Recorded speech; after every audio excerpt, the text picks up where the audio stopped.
Duality, Ego, and the Devil. Copyright 2004 by Ian Oxner. All rights reserved. Magic is defined as a means of using thought in order to bring an idea into physical manifestation. Basically, everyone is doing magic all the time, except they are doing it without the concentration and balance that comes from knowledge and understanding. Because people act in a manner that is disbalanced, because they are unable to transcend the ego, to feel another's pain, to cultivate empathy, they cultivate disharmony in the midst of duality, and in supporting the ego, play the role of the devil. Now, here's a quote from Crowley. This class of operations demands not only immense knowledge of the technique of magic combined with tremendous vigor and skill, but a degree of mystical attainment which is exceedingly rare, and when found is usually marked by an absolute apathy on the subject of any attempt to achieve any magic at all. Aleister Crowley in Magic, Theory and Practice. Here's another quote. As was said at the opening of the second chapter, the single supreme ritual is the attainment of the knowledge and conversation of the holy guardian angel. It is the raising of the complete man in a vertical straight line. Any deviation from this line tends to become black magic. Any other operation is black magic. In the true operation, the exaltation is equilibrated by an expansion in the other three arms of the cross. Aleister Crowley, once again, in Magic, Theory, and Practice. Okay, and there's a little picture I have here, and at the top of the triangle we've got no thing, and then to the left at the base we've got Bina plus Hokmah. So you've got -1 plus +1 equals 0. Okay, it becomes apparent that if one is to succeed in any field of research, one must expand on existing systems of thought. My topic, once again, as I mentioned in the introduction, is Kabbalah and ceremonial magic. Ceremonial magic is defined as a group working in contrast to ritual magic, which is undertaken by the solitary practitioner. So we're actually looking at both. It is obvious that much of this work was already completed by Aleister Crowley. I have yet to read a more knowledgeable author on magic who expanded upon the teachings of the Golden Dawn.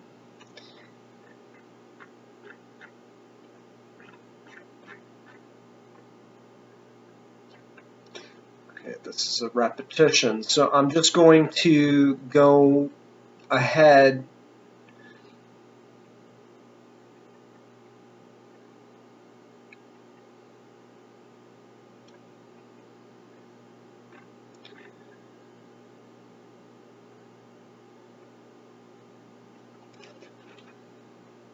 We've got a note from the final gesture in Liber 5, or V, Liber V, Vel Reguli.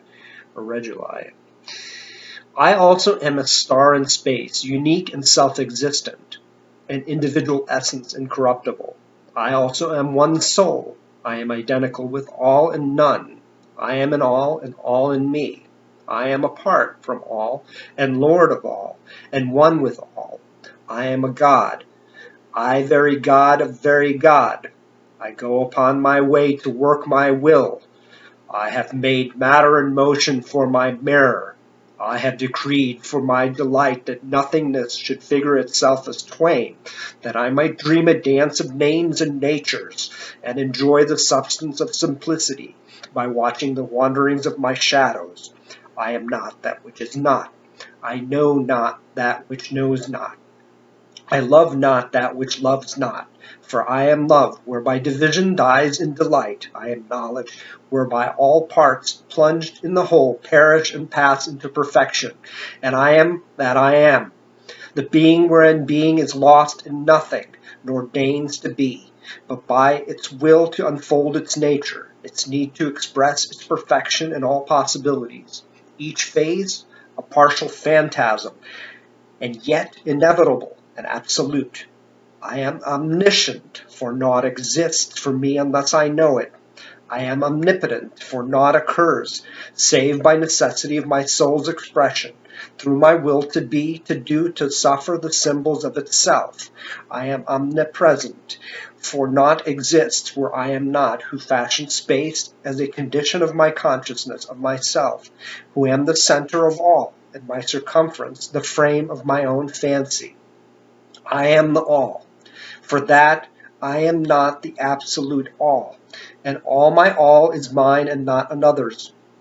Mine who conceive of others like myself in essence and truth, yet unlike in expression and illusion. I am the none, for all that I am is the imperfect image of the perfect. Each partial phantasm must perish in the clasp of its counterpart, each form fulfill itself by finding its equated opposite, and satisfying its need to be the absolute by the attainment of annihilation. The word Lashtal includes all this. La, not, Al, too, or La and Al. A is the fool, not in thought, Parseval. Word, Harpocrates, and action, Bacchus. He is the boundless air, the wandering ghost, but with possibilities. He is the knot that the two have made by love under will. La thus represents the ecstasy of Newt and Hadit conjoined, lost in love, and making themselves not thereby. Their child, begotten and conceived, but is in the phase of not also as yet. La is thus the universe in that phase, with its potentialities of manifestation. Al, on the contrary, though it is essentially identical with La, shows the fool manifested through the equilibrium of contraries. The weight is still nothing, but is expressed as if it were two equal weights in opposite scales. The indicator still points to zero. Okay, that was a quote from Crowley. Okay, so after many years of study and practice, following my first experience, I find Crowley extremely readable. Although I do not claim to understand everything, I claim to understand quite a bit.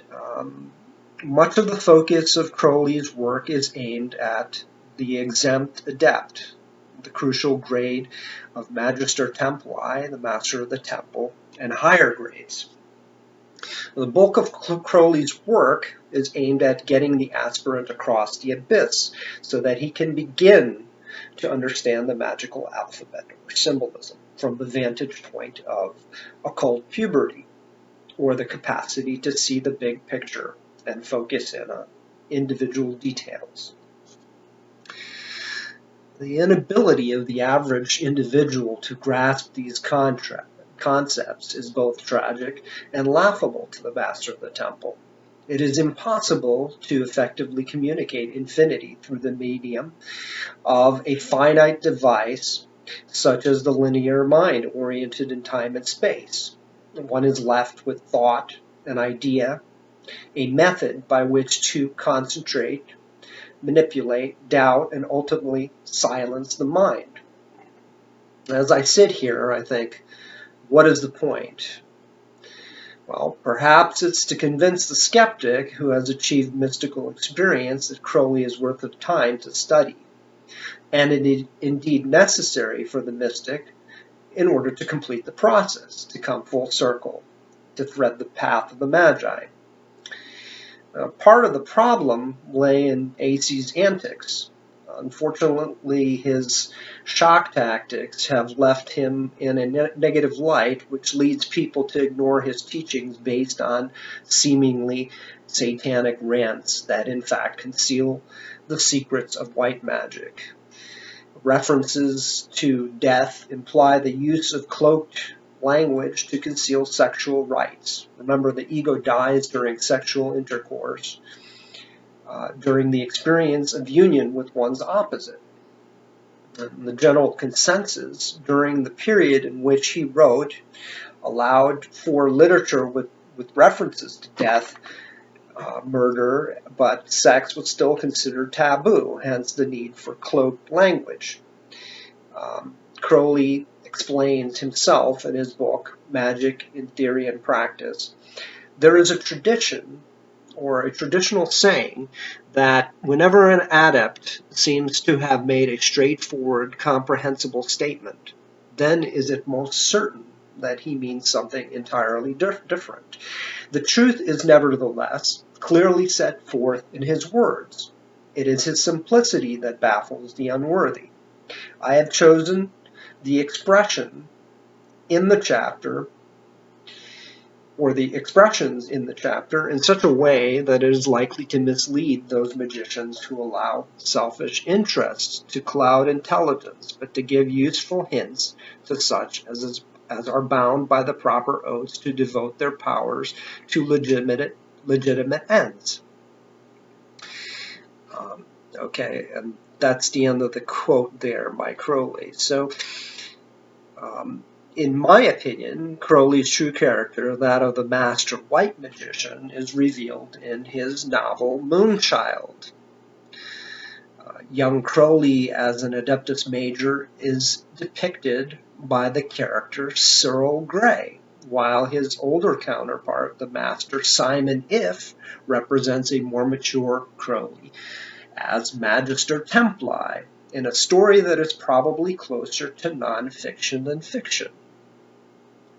And I believe that this will divorce any aspiring black magician with some inclination for mystical experience from his fascination with the dark arts, in preference of the true path of the Magi. This is not to say that Crowley was not morally deficient. He was definitely a playboy or player by today's standards. And I certainly don't agree with his perspective on morals. I tend to follow a more traditional view. A great deal of this reasoning is based on Crowley's view of the impermanence of the material world. There was no point in Crowley's estimation of cultivating a relationship with his soulmate based on unchanging, unconditional love, or agape, because each individual in terms of the persona was impermanent. Therefore, there was no point in making a commitment to another individual for all eternity. Too many factors come into play to jeopardize the relationship.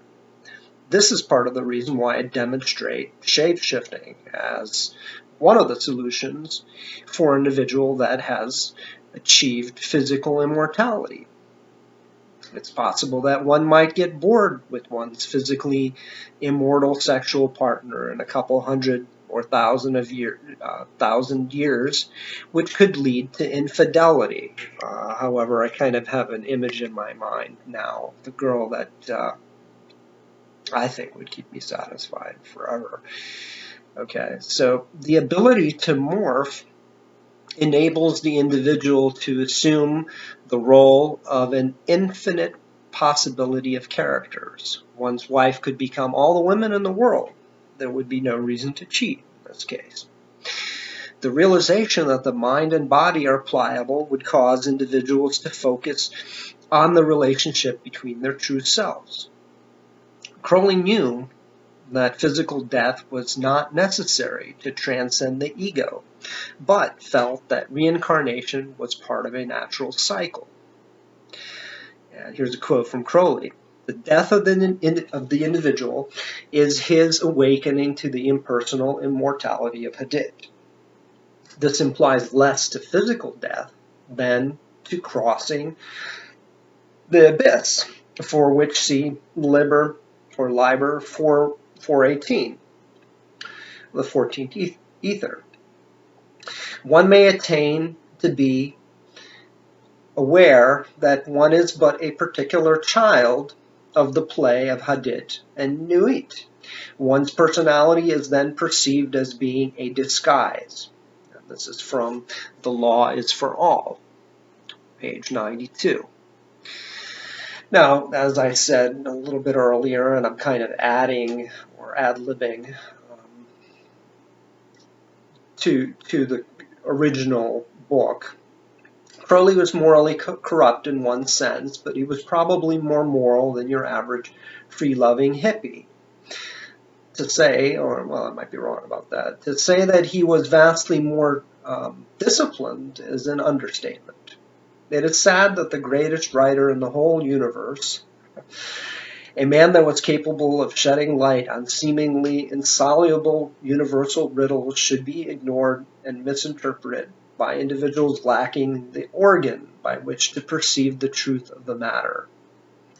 I have studied Judaism, Taoism, Yoga, Zen, Shamanism, Wicca, the works of Gurdjieff and Krishnamurti, and many others, and feel that Crowley, barring his twist on morals, had the most profound understanding of the universe.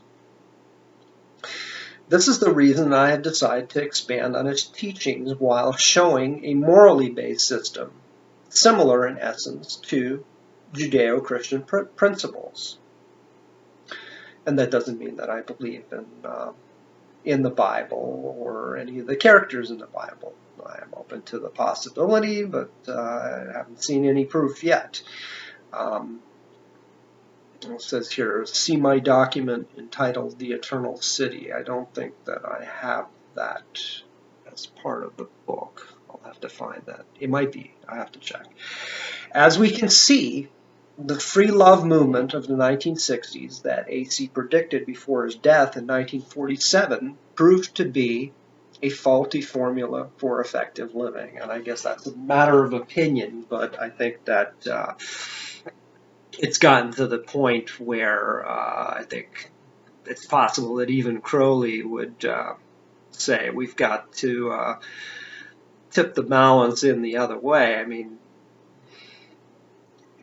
people are so free with their sex that has created a disbalance in the other direction. Perhaps people were too suppressed prior to the 60s and Crowley's teachings, but I think it's definitely gone in the other direction. I think it's even possible that Crowley would possibly come back and try to reverse things or balance things out at this point. Anyways, that is my personal opinion. Everybody's entitled to their own. Now, how do I know Crowley wasn't a Satanist? Well, the main reason is that Satanists are not capable of transcending their ego. Not that I've seen. They may only go as far as the exempt adept, at which point they conclude, I am God.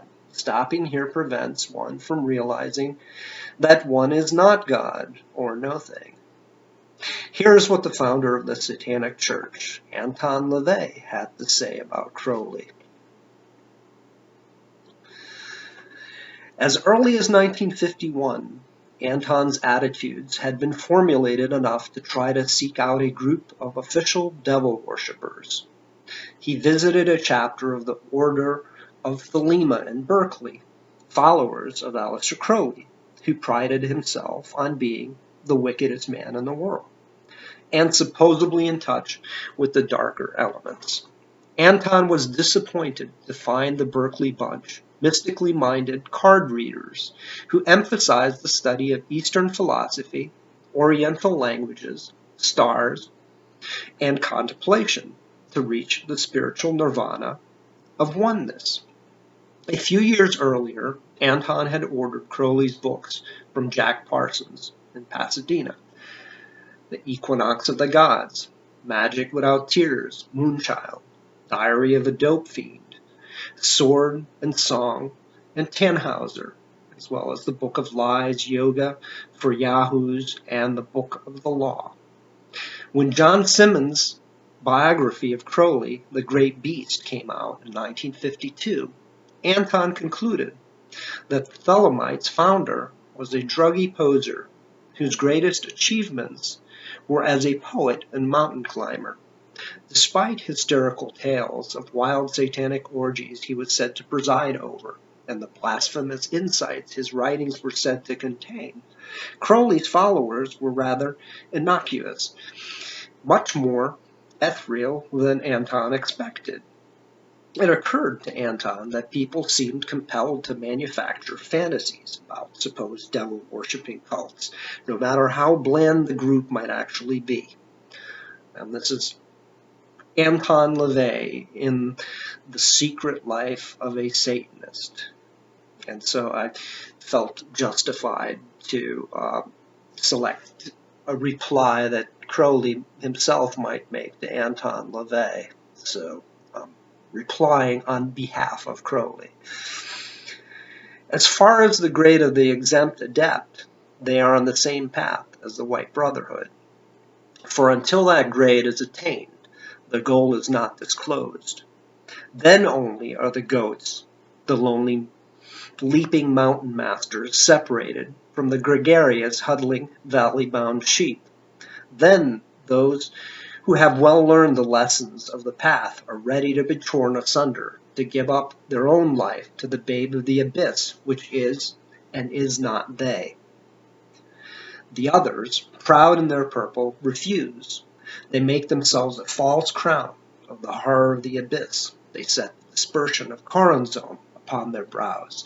They clothe themselves in the poisoned robes of form. They shut themselves up. And when the force that made them what they are is exhausted, their strong towers fall. They become the eaters of dung in the day of Be With Us, and their shreds, strewn in the abyss, are lost. Not so the masters of the temple, that sit as piles of dust in the city of pyramids, awaiting the great flame that shall consume that dust to ashes.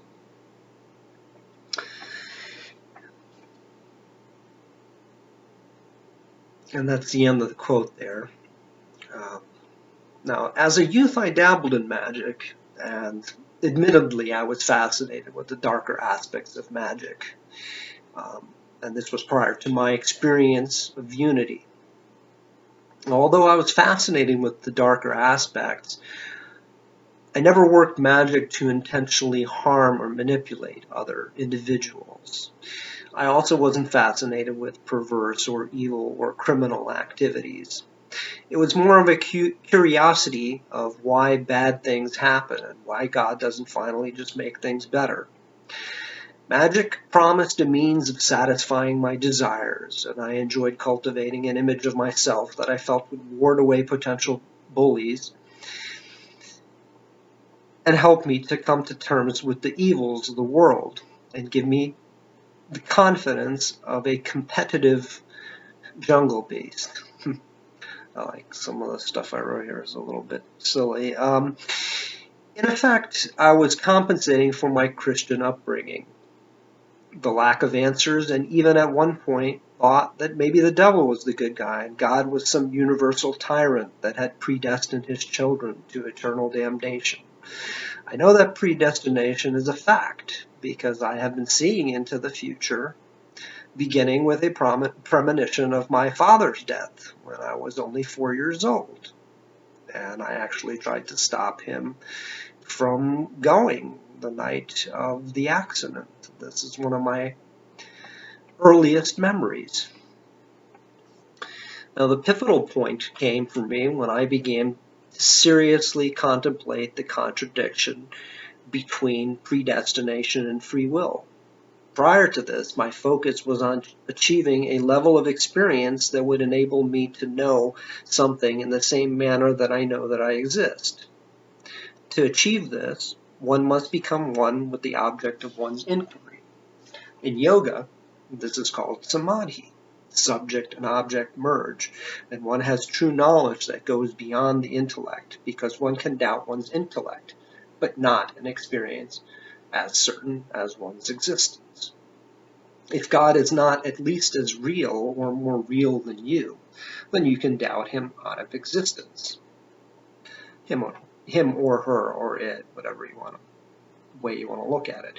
However, if your very experience of existence, yourself, is actually part of God, then whatever God is, he is more certain than your individual existence, because your piece of self is one among many pieces that are one.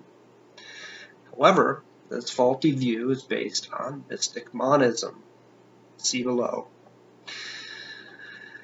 Law is for All, the commentaries on the Book of Law, provide an elegant solution to this seemingly unanswerable riddle. One finds oneself free from being angry at a tyrannical god or devil and taking responsibility for one's own individual actions and godhood. And here's the quote from Crowley. This is the evident and final solvent of the not philosophical concerning fate and free will, that it is thine own self, omniscient and omnipotent, sublime in eternity, that first didst order the course of thine own orbit, so that that which befalleth thee by fate is indeed the necessary effect of thine own will. These two, that like gladiators have made war in philosophy through these many centuries, are made one by the love under will, which is the law of Thelema. O my son, there is no doubt that resolveth not in certainty and rapture at the touch of the wand of our law, and thou apply it with wit. Further on he says, see the book of the great Auk for the demonstration that each star is the center of the universe to itself, and that a star simple, original, absolute, can add to its omnipotence, omniscience, and omnipresence without ceasing to be itself, and that therefore it enters into combinations in which its true nature, for a while, disguised even from itself. So its true nature is, for a while, disguised even from itself. Later he says that this theory is the only one which explains why the Absolute limited itself, and why it does not recognize itself during its cycle of incarnations. It disposes of evil and the origin of evil, without denying reality to evil or insulting our daily observation and our common sense. Still later he says, therefore you have an infinite number of gods, individual and equal, though diverse, each one supreme and utterly indestructible. This is also the only explanation of how a being could create a world in which war, evil, etc. exist. Evil is only an appearance because, like good, it cannot affect the substance itself, but only multiply its combinations. This is something the same as mystic monism, but the objection to that theory is that God has to create things which are all parts of himself, so that their interplay is false. If we presuppose many elements, their interplay is natural. It is no objection to this theory to ask who made the elements. The elements are at least there, and God, when you look for him, is not there. And I've got a little diagram here of the star sponge, which is mentioned in the commentaries of the Book of Law. As it says here, points of view, each view a one, a separate point of consciousness in space, zero, infinity, because space goes on forever in each direction. Therefore, any star can be at the center. A star is a sun. Okay, I'll continue on with this chapter. To put it simply, because each individual is God to themselves. Remember, God is typically viewed as the origin of the universe, which is generally visualized as a single point in space by those individuals mature enough to no longer conceptualize God as an old man on a throne somewhere in the clouds. There is more than one point at the center of the universe, because any point or individual in infinity can be considered to be the center. One is responsible for one's actions not because one has free will, but because one created one's entire life before incarnating in time and space, so that the future as well as the past determines who one really is. One's environment is determined by one's position in space, and hence the specific structuralization of the formless into that particular unit that is you, as opposed to all other points of consciousness in space.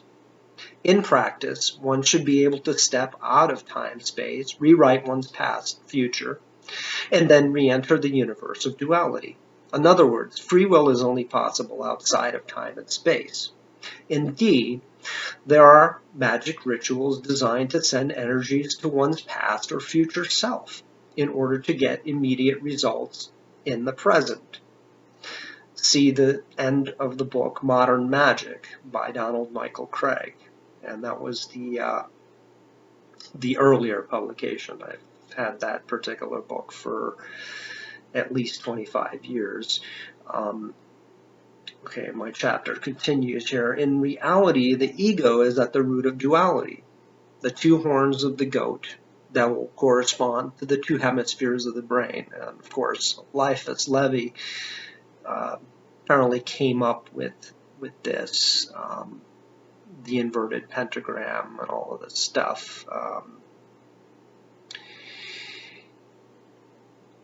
However, it is not the evil devil of the Bible, an independently conscious being, but an unconscious structuralization of consciousness. It is the Magi that harmonizes polar opposites.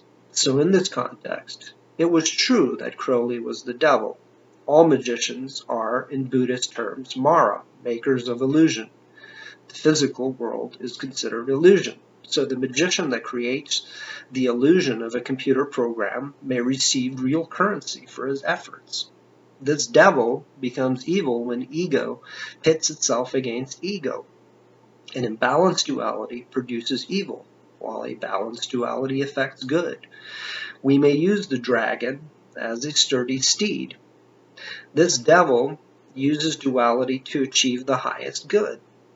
It may be best to dispense with the term devil altogether and replace it with a little acronym here, IFID, imbalanced forces in duality, perhaps.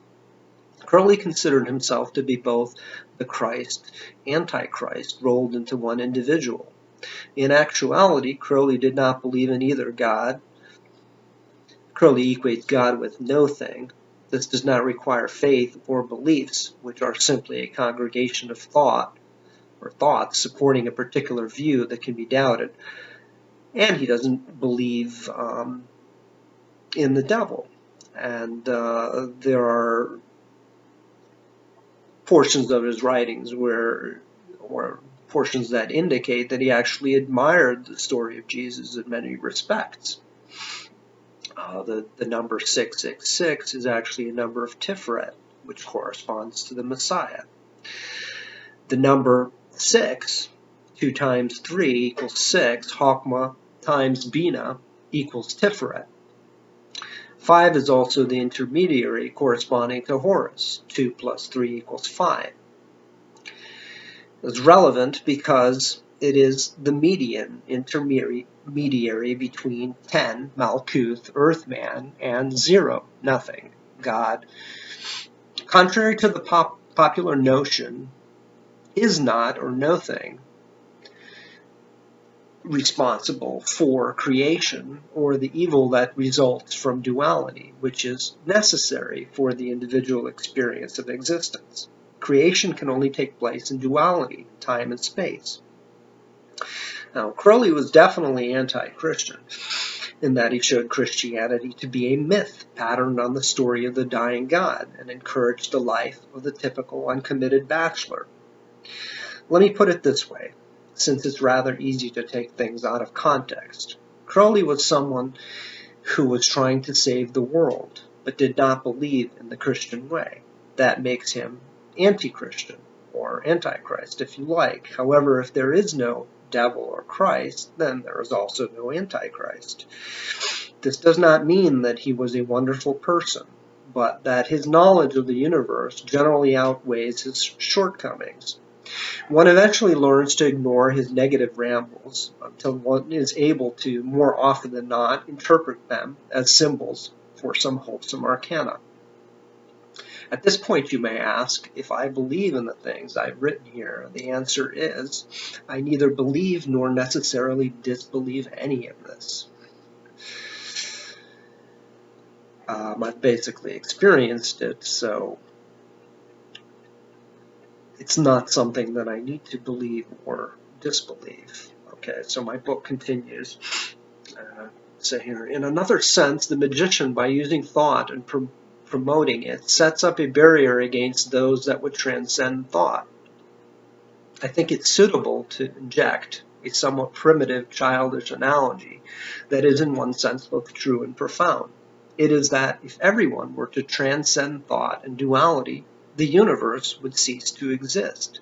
So that in cultivating duality, the so-called black magician assures the continuity of the universe in time and space, and the existence of individual egos, which might otherwise permanently relinquish their existence by returning to the source, no thing.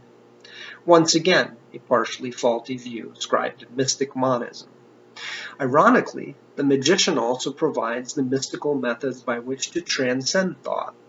So in effect, the Magi provides a two-way door, both in and out of zero, this itself being a polarity that establishes the existence of is and is not. I say here that I keep reading what I've written, and I keep realizing there's just no way that the average person is going to be able to understand this. I really don't have a lot of time to go over various concepts to get the individual up to speed. I will try to do so in the future. Take LSD or some psychedelic and spend a lot of time meditating. It's probably the only way you're going to really get any of it. Also understand that the materials here represent a work in progress, so that I am well aware of various grammatical errors throughout the documents. I'm going to try to put things as simply as I can here and tell you that everyone has an ego. If you use duality in a balanced fashion, you will produce good. If you use duality in an unharmonious manner, you will cultivate evil. Everyone uses thought to effect change. Example, I am hungry. I think of a sandwich, and the idea motivates my body to go to the refrigerator and make a sandwich. My idea of a sandwich has affected the material universe. The idea of the sandwich has become a real physical sandwich. Now, if I didn't have an idea, would I be able to carry out the physical motions necessary to make the sandwich, excluding making a sandwich in a drunken blackout? As a child, I once put together a makeshift shaft. That looked terrible because I did not have a blueprint. A structured idea, such as a design for a building, usually requires a blueprint. A blueprint not only brings an idea one step closer to manifestation, it lends the idea greater precision, and it also enables more than one person, a carpenter, to work on the idea, in this case a building.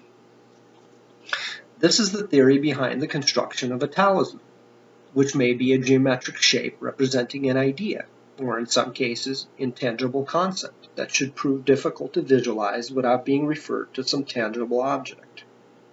Magic is defined as a means of using thought in order to bring an idea to physical manifestation. Basically, everyone is doing magic all of the time, except they are doing it without the concentration and balance that comes from knowledge and understanding. Because people act in a manner that is disbalanced, because they are unable to transcend the ego, to feel another's pain, to cultivate empathy, they cultivate disharmony in the midst of duality, and in supporting the ego, play the role of the devil. Crowley says here, it is not safe to use any thought in magic, unless that thought has been thus equilibrated and destroyed. Crowley, Magic in Theory and Practice, page 61. Any idea that is thus itself positive and negative, active and passive, male and female, is fit to exist above the abyss.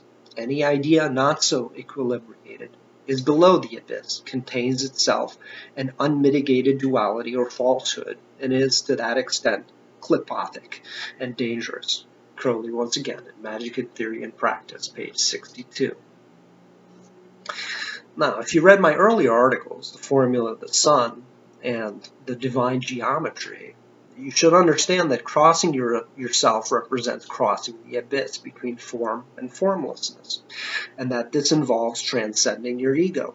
This means that when you return, you will act and produce balanced ideas in your life, and you will act with awareness and ideas that are not in conflict with other individuals, in harmony with a divine plan that will bring about heaven on earth when everybody participates in this.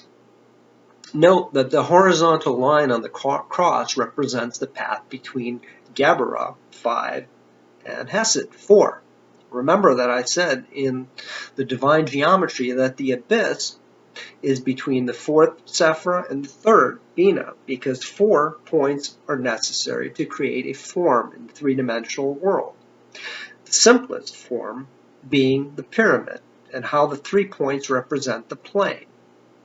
So that when you cross from the level of the 4th Sephirah, which includes the horizontal bar on the cross between Geburah, 5, and Hesed, 4, you transcend the three-dimensional world into the two-dimensional, and thence into 1 and 0, transcending duality.